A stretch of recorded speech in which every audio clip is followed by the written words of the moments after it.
I love Holi. The colors, the music, the dance and all the craziness that comes with it. And sometimes it gets a little too crazy. Like a few years back, I had so much color on me. My hair was full of color and my ears were multicolored for a week. To top it all, I got rashes on my skin which was so not comfortable, and after that I have made sure that I follow these steps before I step out, no matter how lazy I'm feeling. I start off with the most important step and fairly the easiest, oiling my hair so that the color can come off easily. Along with moisturizing my hands, I also apply oil. The color comes off much easier since the oil doesn't let it stick to the skin.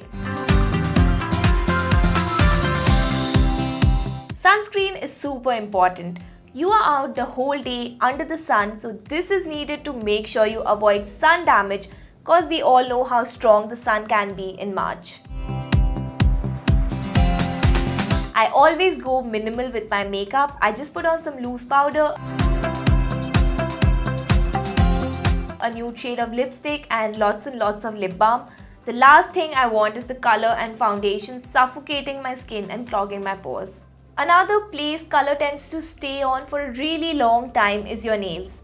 Always make sure you apply a thick coat of nail paint before you step out. Don't forget to put Vaseline under the edge of your nails. Color tends to collect there as well.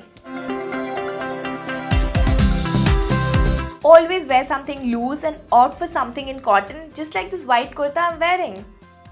And that is it. I'm all ready to step out and get dirty. Happy Holi to everyone, and I hope you guys have a great Holi this year. For more such videos, you know what to do. Like, share and subscribe to POPxo Beauty.